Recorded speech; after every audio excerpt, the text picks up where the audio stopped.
Hello everyone, welcome back to Space Object Show Monthly Episode Critique, March. Today we have another 7? Yeesh, you guys are pumping these episodes out.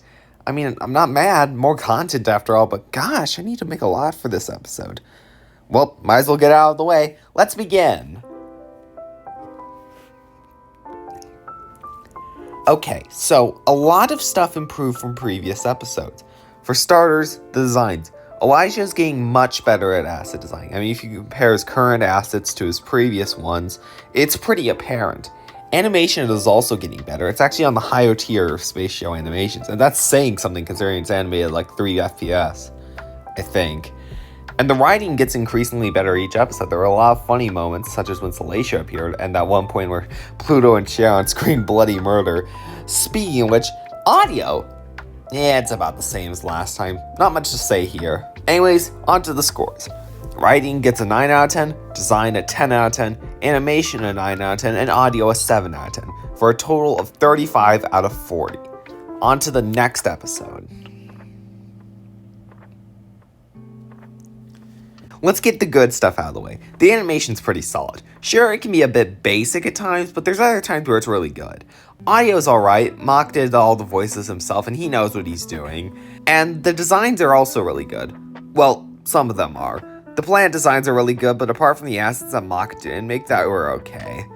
Alright, writing.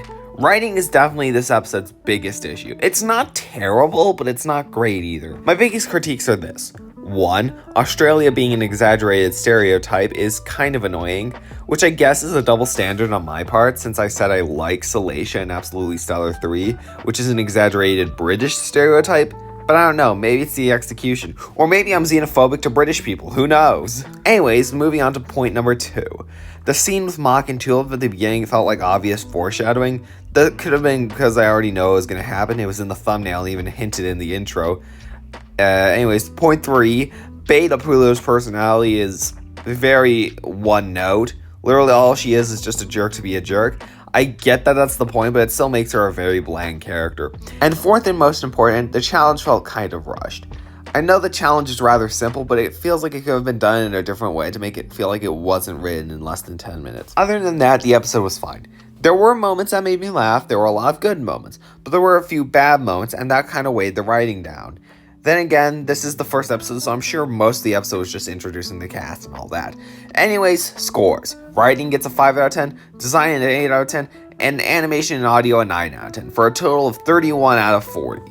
Next show now. Alright, both these parts are pretty short, so I'll be ranking them as 1. This seems to be an improvement from SS1 and 2. There's still issues, but for what it's worth, it's an improvement. Writing was alright. My biggest issue is that we never learned why some of the DPCs were tied up. Like, at least at a scene where they're like, why are you guys tied up? Or an explanation for why they're tied up. Other than that, writing was alright. I would prefer if it was longer, but I guess it's meant to be short, so I won't judge. On to designs. The assets are they're not bad, but they're really not my type. This is more of a personal bias, if anything, but I don't know. Something about them looks off to me. Maybe it's the blur. I don't know. One thing I do like about the designs is the faces, specifically the eyes. I like the additions of pupils. It's not a huge thing, but it makes it unique from other space shows that use the normal object show style. Animation is alright. It's rather simple and there's nothing really flashy about it, but it holds up on its own. And audio is alright as well. My biggest issue is with the audio is the lack of background music and or sound effects. I think it would boost up the score a lot, but other than that, Telus did a good job with the voices. I felt that some characters were a little hard to understand, but that might just be a me thing, so I won't deduct points for that. Anyways, time for the scores. Writing gets a 6 out of 10, design is 7 out of 10, audio is 6 out of 10, and animation is 7 out of 10, for a total of 24 out of 40. Now, on to the next show. Sorry, I needed to stretch. Once again, it's not really a good idea for me to rate my own show due to me possibly having biases towards it, so I'll be getting a guest host to do a rating for me, someone who's had multiple shows on this series already. Say hi to Mock. Oh boy, here we go. I thought this episode was great. I like how Ren doesn't really get straight to the elimination fast like some shows, including mine, do. It gives the characters a bit more development that I thought should have been made in episode 1, even if it was just 6 minutes of interaction between a few characters. Writing was great, like it always is with Ren's shows, seemingly.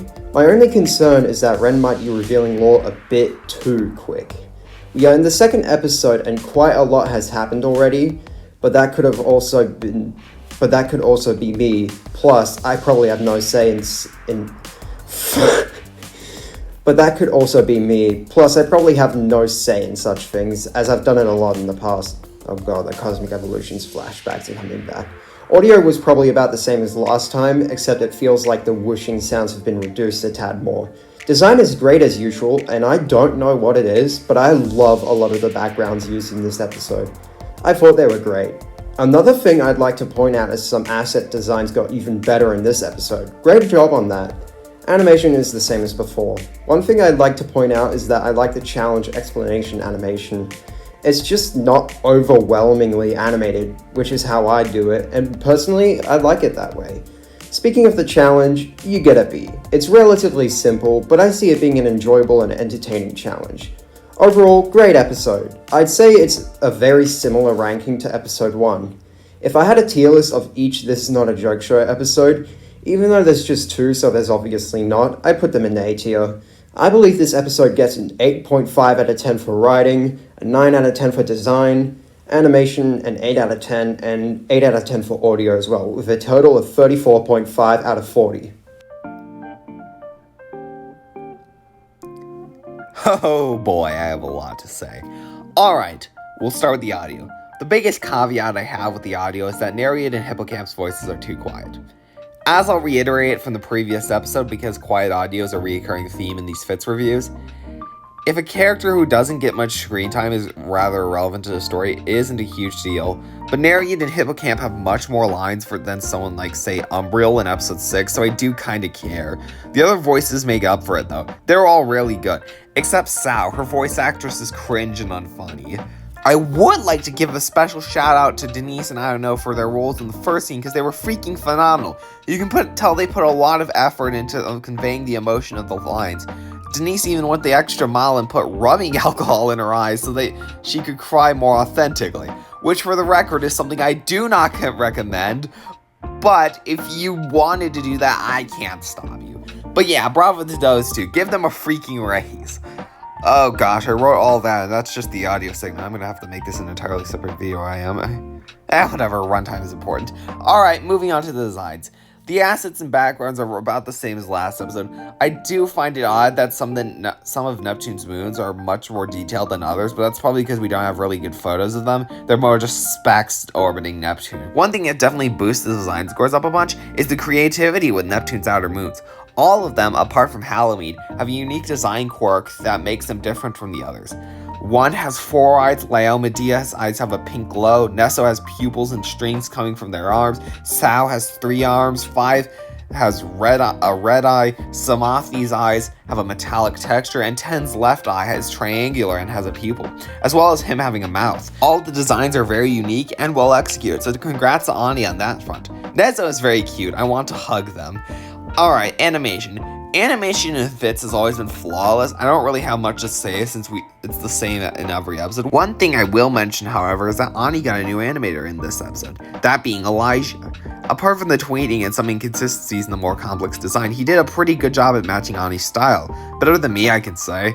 Another thing I will add is that the opening title card after the intro is really creative. It really sets the tone for both this episode and part beta. Anyways, onwards to the last and probably best part of this episode, the writing. Oh my gosh, I could not name a single flaw in this writing if I tried. The first scene is phenomenally written and the voice actors very well do it justice. The plot of the episode's a really good way to introduce the moons of Neptune. We also got some callbacks to Ani's earlier works, such as Larissa and Proteus arguing, as well as mentions of Neptune was afraid of Jupiter. Laomedea and Hippocamp are freaking adorable together. Also the potential subplot between 1 and 10 is really interesting. There's way too much stuff I could say about the writing and the section's already way too long as it is, so I'm gonna cut it to the scores. Writing gets a 11 out of 10. We'll break the scale for this one. Designs get an 8 out of 10, animation a 10 out of 10, and audio a 9 out of 10, for a total of 38 out of 40. This is the highest rated show we've had on this series so far. Congrats, Ani. Let's get to the next episode. Alright, let's get this out of the way. Animation is very good. It has like an early BFB/TINAJS style that I find really interesting. Voicing acting was pretty good. I really like Epty's voice. Phoenix did a really good job on that. Designs, I honestly don't know if I should rate the assets because they're traced even seal paintings, but the backgrounds in the beginning few scenes are really good. And writing, I mean, it's alright. There's some moments which were pretty funny, but other than that, writing was rather basic. It wasn't bad or anything, it just didn't stand out. Anyways, on to the scores. Writing gets a 6 out of 10, designs a 7 out of 10, animation a 10 out of 10, and audio a 9 out of 10, for a total of 32 out of 40. And now, on to the last show of this episode. Alright, so the idea of a Gemini home entertainment inspired show is something I had for one of my own projects, so that's pretty interesting. I think everything except for the writing is about the same as SS3, so I won't critique that part, just rewatch that portion of the video. Writing is, in my opinion, a lot better than Space Shorts. I like how Telos' episodes are progressively getting longer. Well, yes, they're still under 2 minutes, it's these little things that I appreciate. Plus, he did pretty good on the Gemini home entertainment aspect. I wouldn't exactly say he nailed it, but I think he did alright. Anyways, on to the scores. Writing is an 8 out of 10, design a 7 out of 10, and audio a 6 out of 10, and animation a 7 out of 10, for a total of 28 out of 40. Phew, we're done. What has it been, 10 minutes? I don't know, I'm still writing this. I do believe I forgot a few shows, mainly AS3B. Oh yeah, at the time this releases, I'm pretty sure NAC 2 will be out, so I put those in SOSMEC April. Anyways, special thanks to Mock for rating my shows. Oh yeah, and Ani too, because she agreed to be rating my shows for SOSMEC April. And thank you, the viewer, for watching.